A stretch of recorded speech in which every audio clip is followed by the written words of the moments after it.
Hasta 1930 no existían los gobiernos de facto en la Argentina. Ese año las Fuerzas Armadas derrocaron al presidente Irigoyen y tomaron el poder por la fuerza. La Corte Suprema de Justicia de la Nación reconoció su régimen y le inventó un nombre. Lo llamó Gobierno de Facto. Desde entonces hubo en total 6 golpes de Estado y 13 presidentes de facto. Los militares nunca actuaron solos.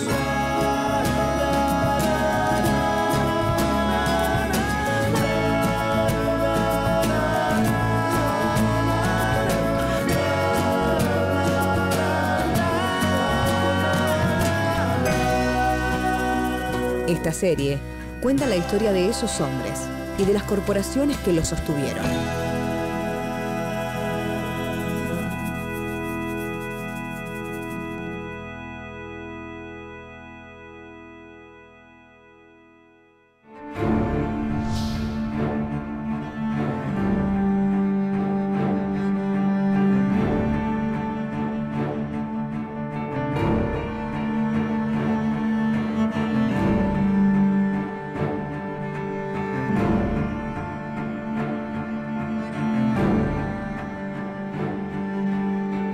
Muchas gracias por estar acá.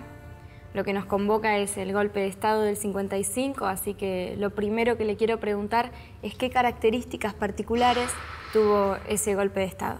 El golpe de Lonardi es uno de varios golpes militares realizados en la Argentina con la fantasía imposible de una regresión a una supuesta armonía de un pasado ideal, medieval, donde no hay conflictos, donde todo es armonía, donde los dictados de la Iglesia son los que regulan la vida de las personas.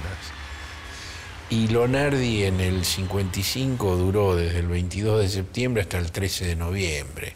No llegó a durar 2 meses en el gobierno y fue desplazado por el general Aramburu, que también era católico, pero que no tenía la fantasía de la restauración de la nación católica.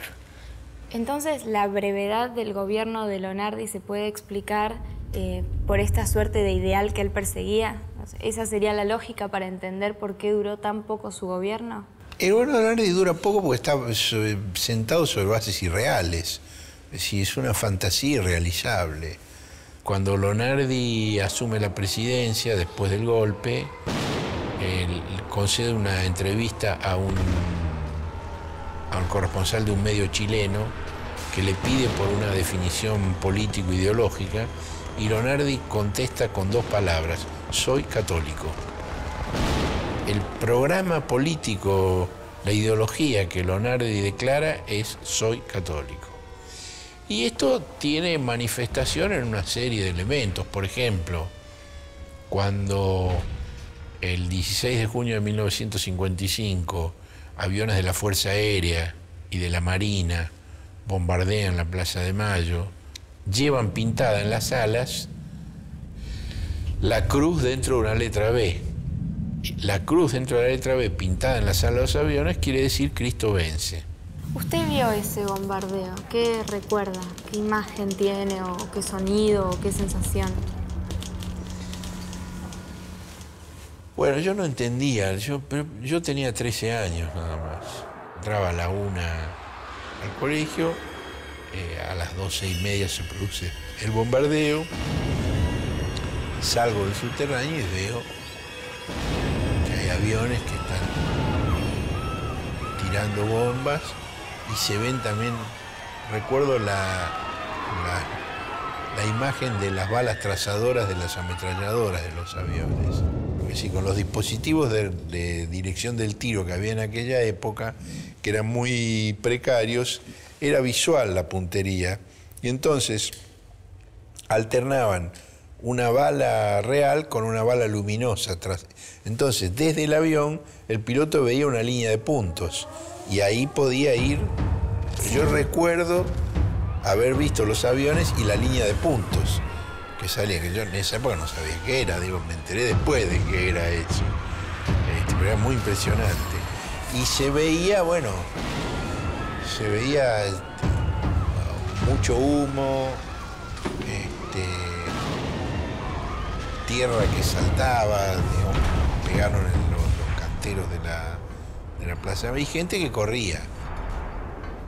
Llegué hasta la esquina de donde está la municipalidad, está enfrentada al Cabildo.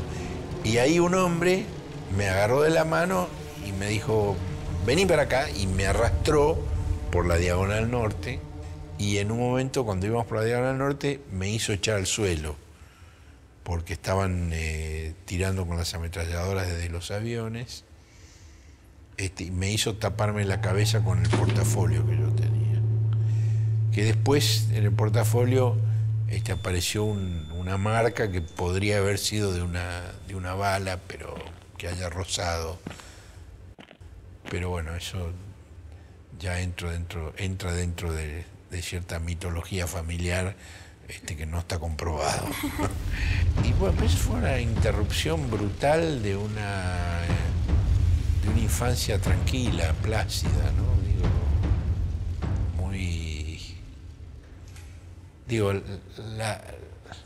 Las décadas del 40 y la primera mitad del 50 para los chicos fue una fiesta en la Argentina.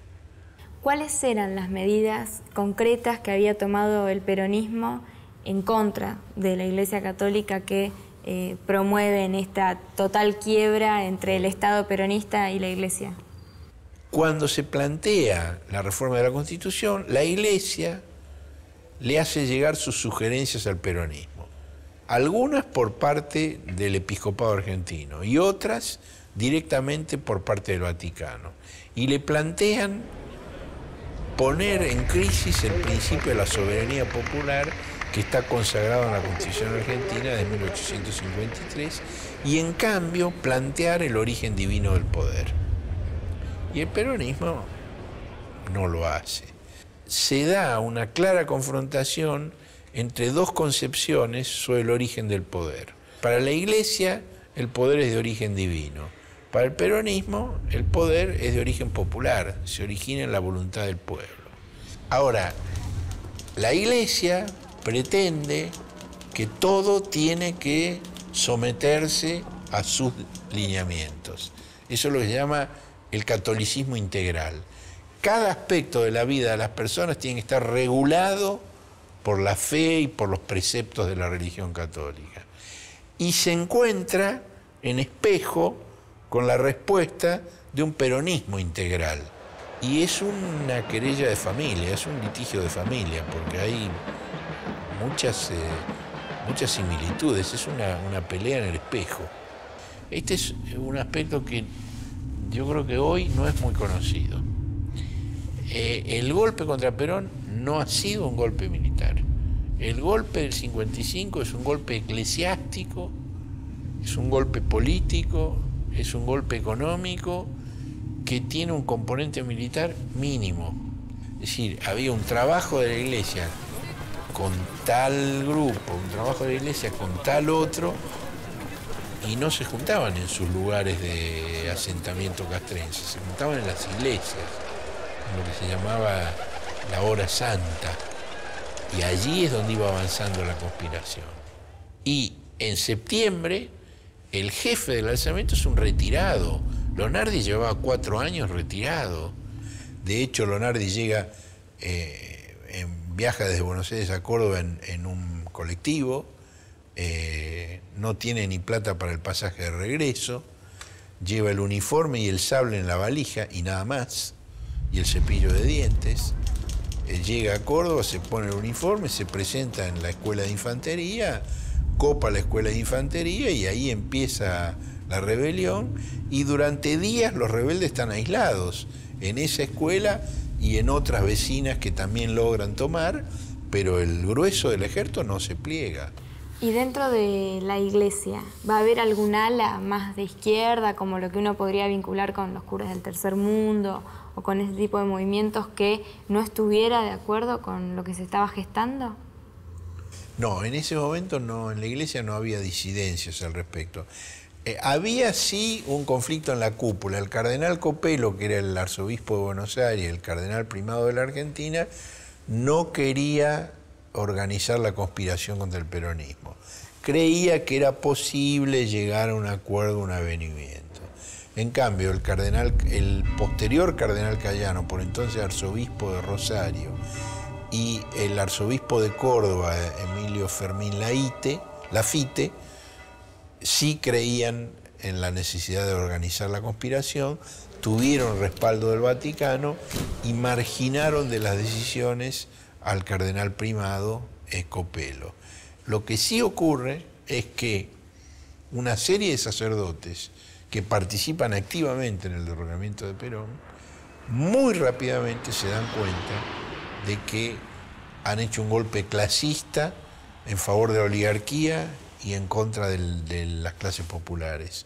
Por ejemplo, Monseñor Enrique Angelelli, luego obispo de La Rioja y asesinado por la dictadura en el año 76, fue un activo organizador de los comandos civiles y del golpe en Córdoba. La Iglesia organiza toda una cadena de publicaciones clandestinas que en algunos casos son periódicos, pero que básicamente son panfletos, que tienen una enorme difusión y van creando todo un clima que va preparando el golpe. Y el organizador central de eso es Septimio Walsh, un hermano marista, que es el organizador de los comandos civiles. Y lástima que no lo traje, pues, hay un texto que Walsh pone en los panfletos donde invita a quienes lo reciben a reproducirlo y hacerlo circular. Y yo he detectado allí el origen de la consigna que Rodolfo Walsh. ¿Había alguna relación entre los dos Walsh? Septimio Walsh era primo de Carlos y de Rodolfo Walsh. Pero yo lamentablemente esto lo descubrí mucho después de la muerte de Rodolfo. Yo nunca tuve oportunidad de hablar con Rodolfo de eso. Pero cuando estaba investigando el rol de la Iglesia Católica, investigando el tema de los panfletos, encuentro esos panfletos donde Septimio pone esa frase instando a reproducirlo y hacerlo circular, con frases, una sentencia breve, con frases cortas, con muchos puntos seguidos, y a mí me hizo pensar claramente en la consigna que Rodolfo inventó para la cadena informativa, donde dice: reproduzca esta información por todos los medios, hagan copias carbónicas a mimeógrafo, háganlo circular, 9 de cada 10 la estarán esperando, el terror se basa en la incomunicación, vuelva a sentir la satisfacción moral de un acto de libertad. Eso evidentemente Rodolfo conocía ese pie que ponía Septimio en sus panfletos y está inspirado por eso. Además, bueno, eran dos irlandeses locos, ¿no? Eso hay que darlo por descontado, ¿no? Bueno, muchísimas gracias.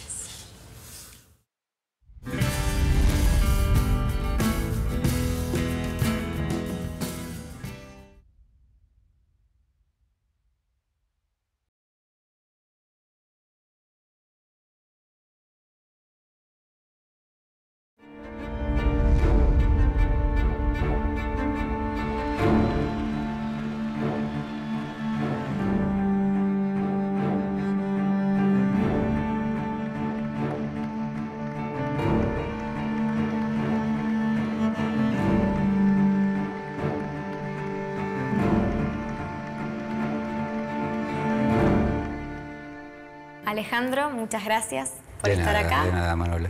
Estamos en este ciclo ocupándonos de las presidencias de facto que ha tenido nuestro país, de los golpes de Estado que las han precedido, y en este caso nos toca ocuparnos del 55. ¿Cómo se vive esto de pasar del peronismo, que fue un cambio radical en la Argentina para los trabajadores, un cambio de símbolos muy fuerte, la presencia de Eva? Digo, ¿cómo se pasa de todo esto a un nuevo golpe militar? La Argentina estuvo al borde de la guerra civil en el 55. Podría haber dependido eso de una orden de Perón. Hubo combates que en general la historiografía no registra, hubo combates en el interior y días de combate. En Rosario la resistencia civil fue, tomo Rosario como un ejemplo porque además hay un libro muy interesante que se llama Crónicas de la Resistencia, que escribió un militante comunista llamado Vigo, de apellido, que había pasado al peronismo. La impresión que me da es que el peronismo se ve devuelto al llano y pone en marcha muy rápidamente estos dispositivos de resistencia, que por otra parte había una generación entera de militantes o de adherentes peronistas que no conocía, porque habían sido oficialistas la última década, ¿no?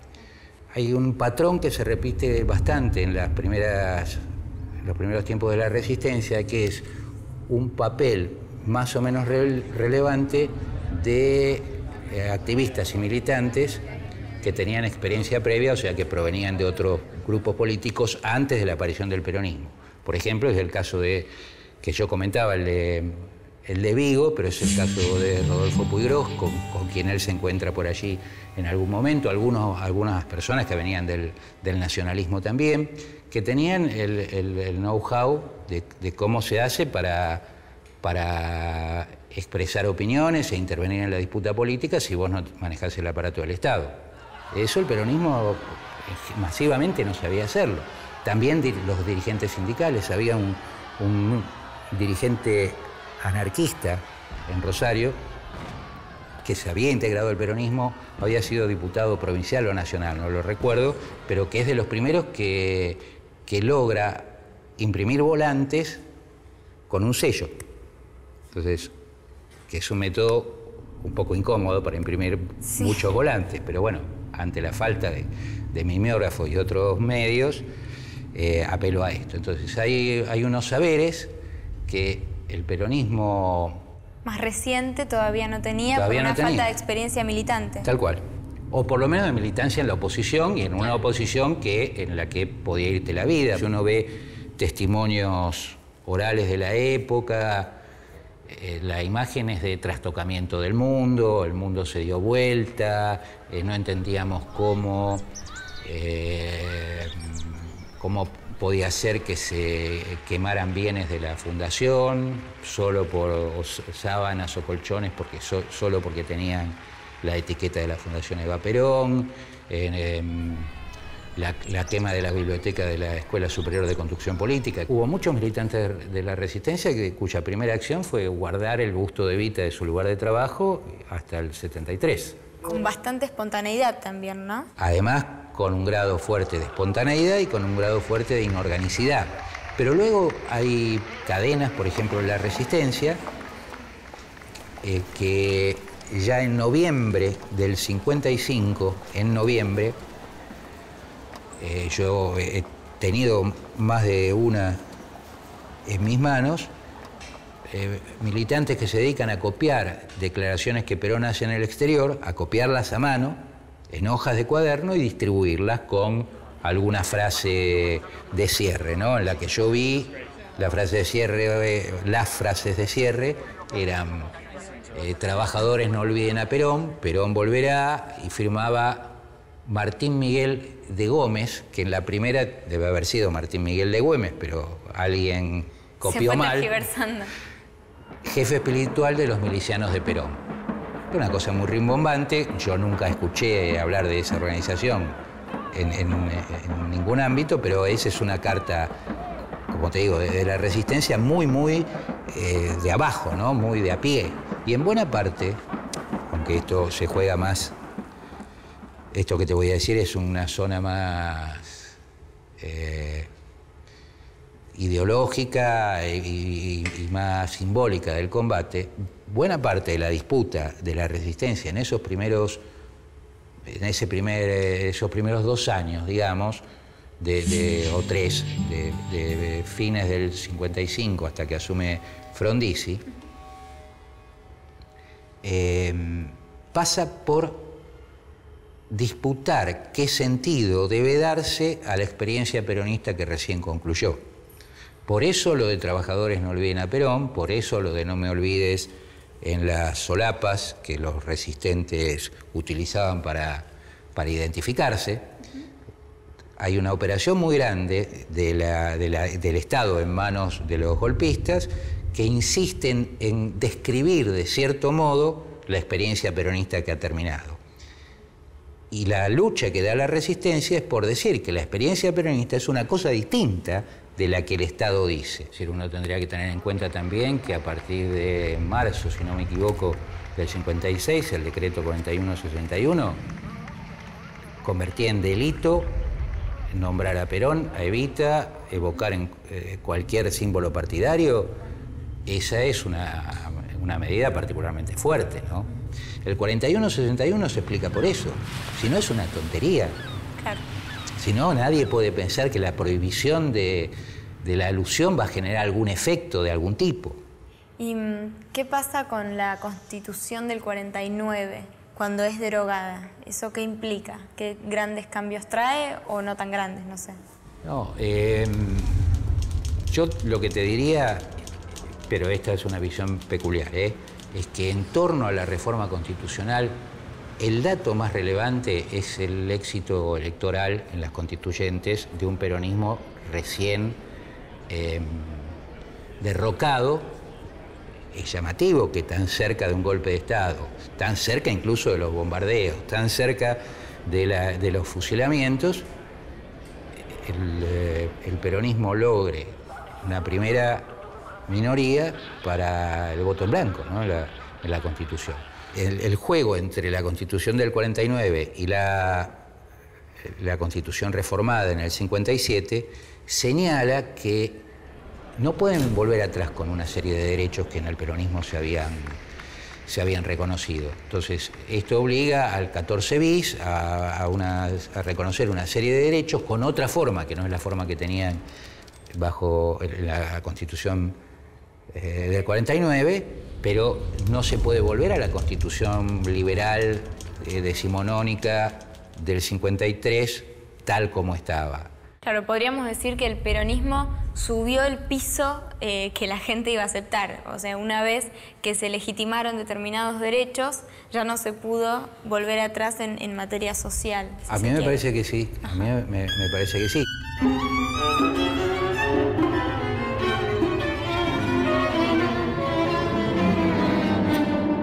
Quisiera que hagas una alusión al intento de golpe del 56 con Valle y Tanco y, bueno, los fusilamientos de José León Suárez, que va a denunciar Rodolfo Walsh una operación masacre. Yo creo que en la memoria del peronismo aquello quedó como la exhibición del odio antipopular y naturalmente antiperonista, y en tanto antiperonista, antipopular, del antiperonismo, ¿no? La expresión más brutal de que estaban dispuestos a todo. En cuanto a las posibilidades efectivas del golpe en un nivel más material, yo creo que no existían.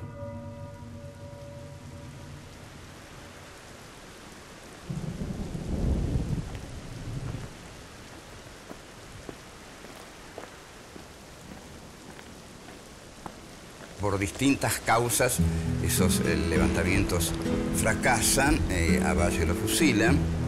A uno de los que van a fusilar, la mujer va a la Quinta de Olivos a pedirle a Aramburu que lo perdone, y viene un conserje, el empleado a decirle: el presidente duerme.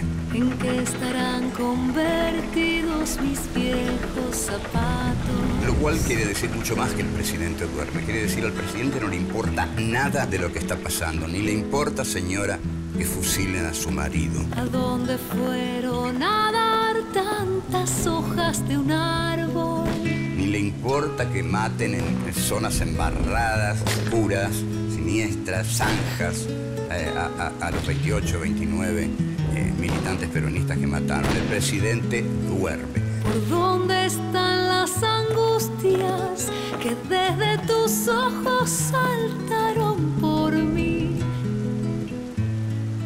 Y es toda una respuesta bastante siniestra, porque a veces en sueños la respalda la realidad, no querer verla, pero cuando uno sabe que otros van a ejecutar lo que uno no quiere ver porque se va a dormir, aunque dio la orden. ¿A dónde van ahora mismo estos cuerpos que no puedo nunca dejar de alumbrar? Es que hacía mucho tiempo que no había fusilamientos en Argentina. Sí, pero además, ¿sabés qué? Manuela inaugura, y eso quienes apoyaron a la Libertadora en el momento y luego, quienes la miran hoy con simpatía, tendrían que hacerse cargo, ¿no? Esto es prácticamente el inicio de la represión ilegal. Claro. ¿No? Sí, va a tener después una escalada terrible de violencia, pero ahí está el antecedente. Por lo menos el procedimiento de los fusilamientos no declarados en José León Suárez, y esto es un procedimiento que sí, a otra escala, pero que anticipa, me parece que anticipa cosas que ocurrieron después, ¿no? Bueno, Alejandro, muchas gracias. No, gracias a vos. Muy amable de tu parte haber venido.